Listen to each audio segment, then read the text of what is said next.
Les amis, comme je vous ai dit, on va maintenant analyser le prochain tour qui est le 8e de finale qui va opposer des équipes qui nous donnent quand même de belles affiches pour cette 8e de finale de la Coupe d'Afrique des Nations Maroc 2025. Je vais le mettre au milieu pour que vous voyez très bien. On a deux chemins différents. Le chemin à gauche et le chemin à droite que vous voyez qui va ramener des équipes jusqu'à la victoire finale ou encore jusqu'au 18 janvier pour la grande finale. On va analyser directement des côtés.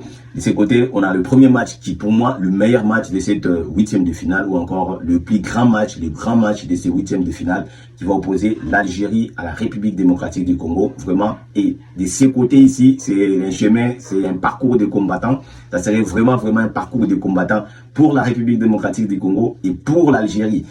Pourquoi j'ai dit premièrement ces deux équipes-là? Parce que ces deux équipes-là ont quand même du lourd, hein, qui ont quand même des équipes très difficiles à jouer. Après avoir passé, si l'Algérie passe, il devait faire forte affaire probablement avec le Nigeria. Et ensuite, avec le vainqueur qui va passer de ce côté, qui peut être le Cameroun ou encore le Maroc, ou encore l'Afrique du Sud qui peut passer, qui peut croiser directement en demi-finale avant la finale.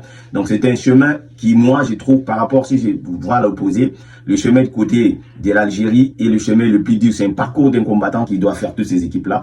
Et si je dis l'Algérie par rapport au premier match, si je vois le premier match de ces phases élimination directe ou de ces 8e de finale, en vrai dire, c'est le match le plus, je dirais, c'est le match le plus, qui offre les adversaires le plus, comment je dirais, qui offre les adversaires difficiles, je dirais ça, ou encore ça serait entre les deux favoris. Pourquoi j'ai dit deux favoris?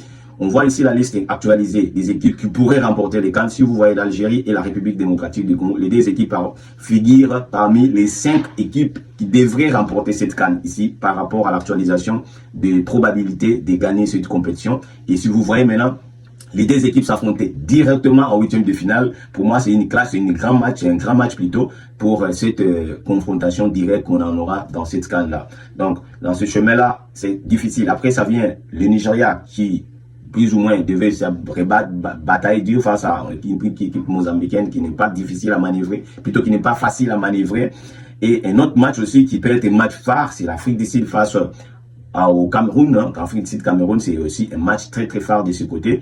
Et on peut voir, le Maroc peut facilement passer face à cette équipe tanzanienne qui n'est pas aussi mauvaise, mais je crois que le Maroc a quand même un voie libre pour accéder au quart de finale. Et après les quarts de finale, après, de l'autre côté, si on voit, il y aura aussi un match très entendu entre la Tunisie et le Mali, vraiment, les deux équipes-là.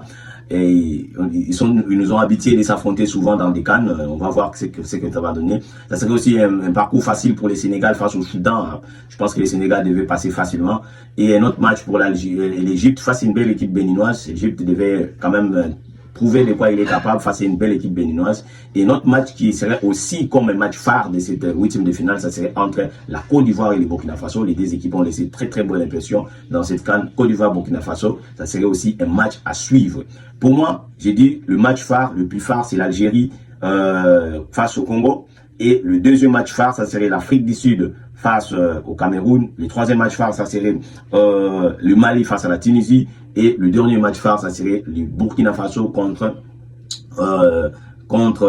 la Côte d'Ivoire. Les restants des équipes qui vont se croiser, je pense que les favoris ont beaucoup plus de chances de passer. Si je vois que le Nigeria peut passer facilement face à la Mozambique, ça s'est pas été discuté, mais le Nigeria peut passer, le Maroc aussi, ou encore l'Égypte ou le Sénégal. Pour ces matchs-là, je ne vais pas trop parler parce que ce sont des équipes que je vois qui, sur le papier, ils ont quand même les adversaires le plus facile à passer. Mais sauf surprise, ces équipes-là devraient quand même passer cette phase-là.